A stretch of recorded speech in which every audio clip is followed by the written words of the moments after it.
Probably one of the most neglected pieces of equipment here on my farm, and maybe yours too, is my utility trailer. It's one of those things I always say I'll get to it next time, and then I put it away, and then next time comes and I still haven't done it. This trailer came from Lowe's about 10 years ago, and it had problems when I got it. It was kind of dented. Somebody cut the wiring harness on it, so it was kind of over in the back lot, and I saw it, so they gave me a really good price on it. I got the lights working, and initially I was pretty meticulous about the lights, but when you start using it, especially with livestock, what happens is they'll jump off and then they jump around and bust your lights off, and invariably you end up hacking into your harness again to put new lights on. So I put quick disconnects on it, and maybe that'll work for a while at least. But today we're going to do a little bit of maintenance on the trailer, primarily the wheels and the axles. I'm hoping these are easy lube axles, but I don't know until I get it apart. So the first thing I'm going to do is I'm going to jack this up, and I'll put a stand under it. And since I'm not climbing under this, I don't need to put blocks under the stands. So what I'll do is I'll get this positioned where I want it, and then I'll take the stuff off before the tire leaves the ground. So these jacks usually have some sort of screw mechanism on them to get you some extra height. So we'll try to make this as flat as possible. We don't need to get this off the ground very much anyway. We're just going to take the tires off because I'm gonna swap them side to side to ensure that they're wearing correctly. So one of the primary things on these is your hub right here, and there's always a cap on it, and some of the newer ones may have a grease fitting here in the end, but a lot of times they don't. So you got to get a wrench, and I've already started this one to get it loosened, but if it's been on there a long time it may not come off very well. Alright, so looking at this right here, I can see a cotter pin and a castle nut, and it has not been greased, and it does not have a grease fitting on it. So what will happen is, without grease on here, you'll get friction, and eventually the ball bearings will wear out, and then your wheel will start going like this. So we're going to get that castle nut off and get into the axle there.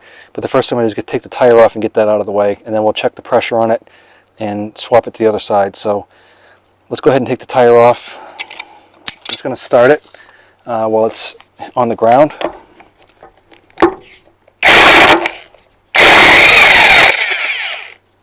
And we don't want to lose these. What I don't want to do is wait too long, and then the nuts all rust together with the studs, and then you end up breaking the studs off. So we're going to put some Never Sees on those.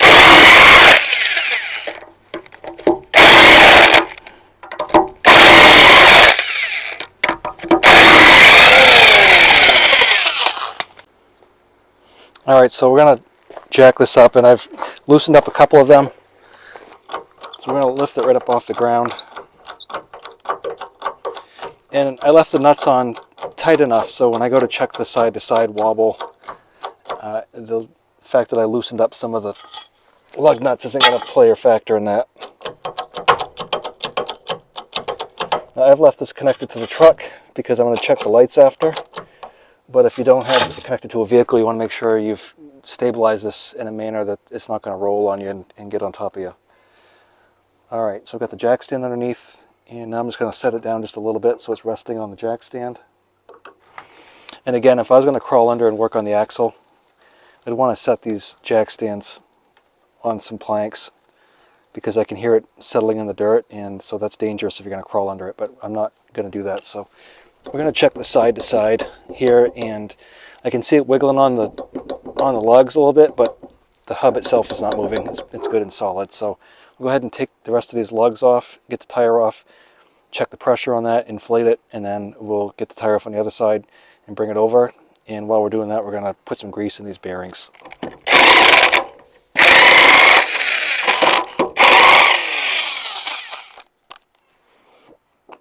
And this trailer only gets used to transport calves and sheep, so it sits most of the time.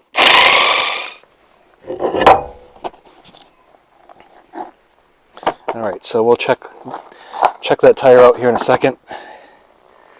So here's my hub right here. Now I'm going to take this cotter pin out of the castle nut right here. And sometimes these are a pain because they break or they just won't go in and out very well. So usually you end up sacrificing these cotter pins and you have to replace them.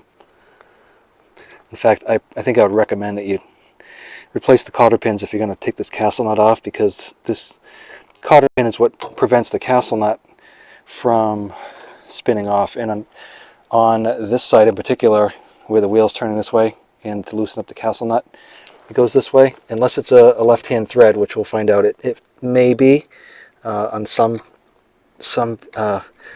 vehicles it is, but we'll find out. I know on my farm wall it's a left-hand thread on the other side. What that does is that prevents the wheel from doing what I just said. So if it's a left-hand thread, instead of you spinning it to the left to loosen up the nut, you'd actually have to go to the right. So instead of lefty-loosey, righty-tighty, it's the opposite. It's lefty-tighty, righty-loosey. Now we're going to need some sort of a socket on there, and the ones I have here aren't big enough, so we'll go back and get, I'm going to say that's probably 1.25 inches, but we'll find out. Alright, so this hub is as it should be. It was just tightened in enough so you could get the cotter pin in, and it is lefty-loosey, righty-tighty. So it's 1.5 inches, but I didn't need to use the big guy here. So we'll pull this out. Be careful not to drop this in the dirt. Dirt is the enemy of bearings. So this whole thing should slide right off now. Okay. And here's your bearings right here. Here's your outer bearing. So you may even want to get a piece of cardboard and put it under here, or if you're on a clean cement floor. So when I look at the hub, okay, the inner bearing was probably pressed in there, so that's not going to come out very easily. So this is your race right here for your outer bearing. And the races are usually pressed in, and you don't want to start pounding on those because you'll end up putting a nick in it, and then you can cause some real problems. So the inner bearing will move a little bit in the race, okay? You can see it moving there, but we're not really going to get that out without a press. So this right here is pretty good looking. It's not dirty. The grease looks good. It's this black grease right here is from the outside. It's not actually what's in the bearing. So when I look at that, it's nice, clean, it's got good color to it. And so we're just going to go ahead and get some grease in that raceway while we're here. Okay. And then the same with this race here. I'll grease that pretty good. And then just because of the way I am, we grease a little bit on the axle. Okay. Not really necessary, but I like to do it anyway. You want to be careful you don't pull any of the dirt, okay, off this part of the axle onto your clean part of the axle here, but just put in a little bit of grease there. And that looks all pretty good. So the bearings are good on this. Everything looks good. So we'll go ahead and slide that back on like that. Now don't forget your outer bearing. You're going to want to put that on. So that all looks good. It's all nice and clean in there like it should be. And we'll just put a little bit of grease around the outside here, and then a little bit. We've greased the race pretty good anyway, so it should be in good shape. But again, be careful you don't drop this in the dirt. And we'll go ahead and put that back in. Okay. So that all looks good. And I've got some mechanics gloves somewhere, but it's hard to use the camera with gloves on, and I don't know where they are actually at the moment. So, okay, and here's our castle nut again. So that's all looking good. And we're going to go ahead and turn that back on. And what you do is you want to make it so, feel how that's turning right there, like it doesn't spin out of control, but it only spins about maybe a half a turn, half a revolution before it stops. So that's about what you want. So we just barely put this castle nut back on to the point where you can get a cotter pin back through the turrets, as I call them. Okay. So right there is where your cotter pin goes. So we're going to have to squeeze that in a little bit to get it in there, but that's where it was. So we'll put this back on, and we'll get some new cotter pins, and you're going to want to make sure you bend that cotter pin around, because otherwise it'll interfere with the grease cup.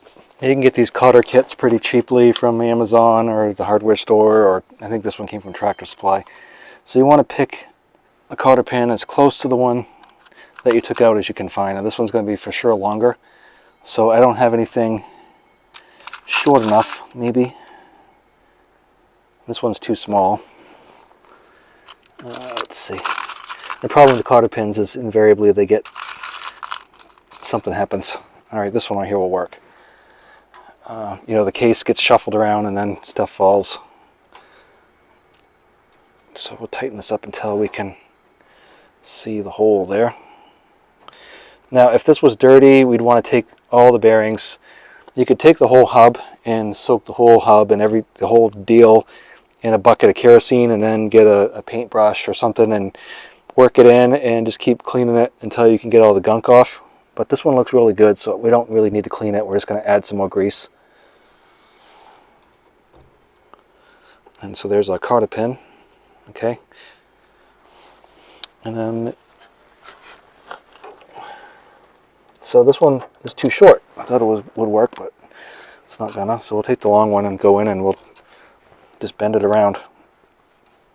So what I found with cotter pins, like if you put it in, let's say you want it to go this way, right? So, and then you go to bend the tangs on it and you end up turning the wheels. So what I do to get it started is I go perpendicular to the way I actually want it to go and get these tangs started. And then you're going in or out. So, but you're not going to do the whole thing. You just get it started, right? So you have to pardon my head so I can see. So I'm just pushing in that one and pulling out that one just enough to get it started. Make some happy clouds here. And then we can turn it. Okay.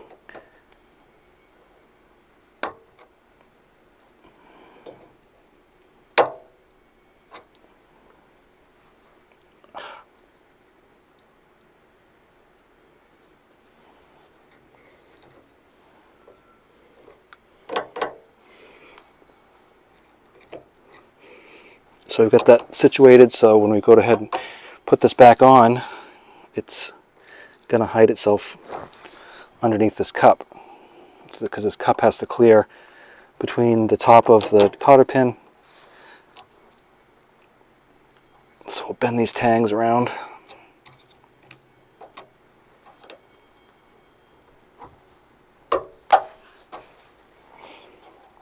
You want to be careful not to break them off, because that'll defeat the purpose if your cotter pin falls out.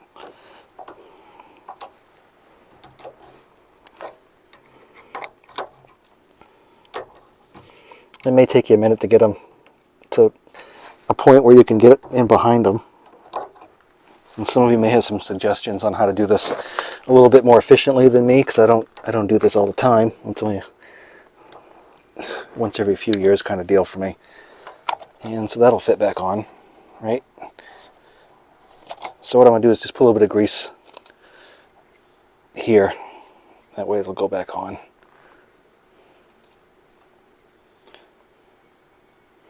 And this one here is not really a screw-on hub, it's a push-on by the looks of it. So, the one on my other trailer is a screw-on, but this one's not. So you just tap it on, and that'll come right off well next time. Now I'm going to clean these studs off. Here, we used to call them acid brushes in the military, but you can get them at the hardware store. Usually they're over with all the automotive stuff. And so these are what I use to kind of clean them off. You can use a wire brush. A small wire brush works too. These are good for applying grease also. But these are clean, and I'm checking the threads too to make sure nothing's wearing on the threads. And I can see where the lug was tightened up, but I don't see any wear. Because what's a real pain in the butt is when you bust a stud off, then you have to get it out through and put a new one in. And that's not for a fun day. Alright. And so what I'm going to do is I've got some Never Sees here. And Never Sees is your friend. My brother-in-law used to always say a little goes a long way. Well, I always say a lot goes a longer way. And what this does is it keeps it from your chemical bond. You don't want a chemical bond of the lug nut to the stud itself. So what this does is it acts as a lubricant and also prevents the rust from building up. All right, so that's all set. Now we're going to do the same on the other side, and since I've already showed you this one, I'm not going to roll the camera when I do the other one, but what I will roll is the tire maintenance, and then you'll get the gist. What we want to do is we're going to rotate from side to side because, you know, a trailer may not tow perfectly straight, and what it'll do is it'll wear the tires in different spots. Usually it seems like to me it wears on the outside, but if you overload the trailer and bend the axle, wear tires out on the inside pretty much as fast as you put them on. So be careful you don't overload your trailer. There should be a decal on the side of your trailer. I can see mine right there. It tells you the gross vehicle weight, so you don't want to exceed that. So be cognizant of that as well. So you're going to need a tire pressure gauge here, and if you look at your tires, it'll tell you what the pressure is. It also tells you on the side of your trailer, it'll tell you what the max pressure is. So 35 psi cold. So cold means you haven't run it. If it's been run, that's not what they call cold psi. That's hot psi because your tires have been working.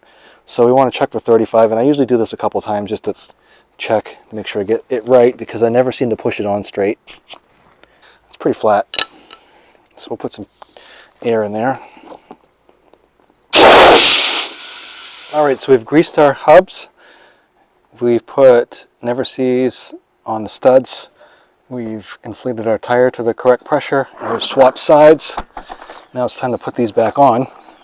And thankfully these are small tires, so they're not super heavy.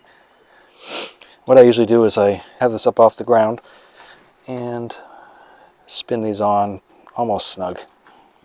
Make sure you don't cross thread these. So if they don't go on really well immediately, start over.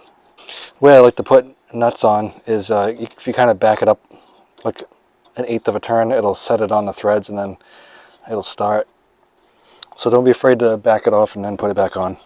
So that is Quaker State wheel bearing grease, axle grease, and I probably bought that about 30 years ago. So just to give you an idea of how long that'll last you, probably one can of that, if you're not running a tire shop, will probably last you the rest of your life.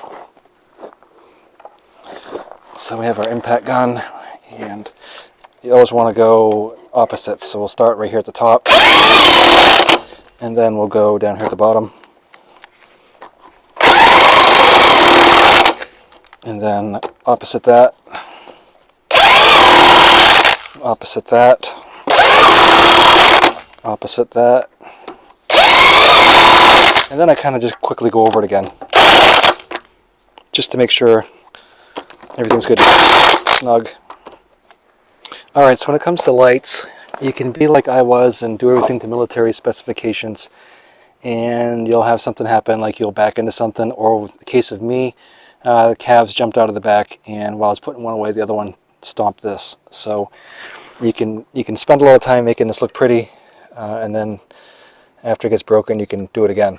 So these are just mechanical connections, and these are infamous for going bad. But so the most important thing you can do, you can tape these all up too, if you want to, but you'll still get moisture in there even if you use the Scotch Super 33, which is my favorite. But I found, just put these quick disconnects on, so hopefully if something breaks, usually it's the lens, and you can buy replacement lenses. I can just put a new quick disconnect on and start over. But yeah, you can tape these all up and make it look pretty if you want to. But mechanical connections, even all taped up, go bad after a while. And I used to work for the phone company, so I know that to be true. Now, the most critical thing that we can do here is make sure our grounds are good, because the way these are made is the light has two studs with nuts that go on the back, and in theory the studs connect with your trailer frame, which is your ground, when it goes back to your vehicle. So if you have trouble with your lights, check your grounds first. So a little tiny wire brush like this is, I usually like to get those clean, and this light was working, so I'm not starting out from scratch here. So we're just going to shine that up a little bit, and then your best friend when it comes to electrical is this dielectric grease. It's Permatex, and so a little bit of this on your connection. So here's the ground I made with a little spade bit on there, ring terminal, whatever you want to call it. And then dielectric grease on the stud and also the metal where it's going to connect. And we'll put this back on. So we'll tighten this up. If you over tighten it, you'll break your wire or your ring terminal off. So you want to get it snug but not like cranked. So your wiring harness will pop out in several different places on the trailer, and at some point you may have to pull the whole thing out and start it over. But you can see this one's been all spliced up, and that's because when I got it, pretty much this was all gone. So I just had some more junk on the shelf, and so you can see it's kind of taped together and scotch locked. And so when we hook our trailers on, the safety chains cross them over. And the reason we cross these over is because if the trailer comes unhooked, and I've got to put a spring pin in here, right there. But if the trailer pops off, it'll sit in a cradle right here, and then you'll have an opportunity to put this back on. But if you had it the other way like that, then what happens is this comes down and can hit the ground, or your stand will bottom out, or bad things happen. So try to cross them over if you can. I know you probably can't see these really well, but you end up at some point splicing pieces of wire in there and all kinds of stuff. So yeah, your culprit probably, if your trailer light's not working, check your mechanical connections first.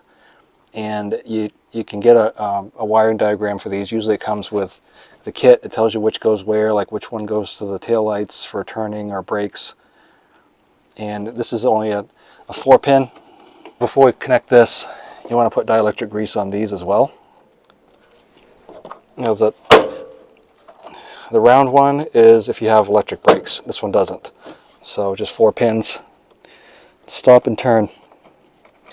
So plug that in, and that's all connected. And I'll get a spring pin for this real quick. You can get these on Amazon too, or at the hardware store or Tractor Supply. And what that does is this stops this from popping up on you. Make sure you've retracted your stand. All right, let's check the lights. See if those were working.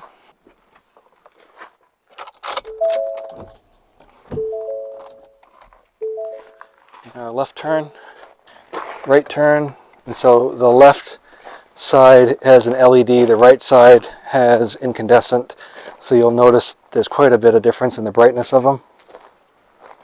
But that's working, and now we'll check the brakes and the running lights. The running lights are your amber lights on the side, marker lights. Try the lights. So the amber light on this side works, the one on that side doesn't. It's trouble for another day, but you got the gist of it. Alright, so I appreciate you watching, and if any of you out there work at a tire shop or you have a better way of doing this, comment down below and tell me what you know. Appreciate you watching. If you haven't already, take a moment, hit the subscribe, like the video please, and I'll talk to you next time. Thanks for watching.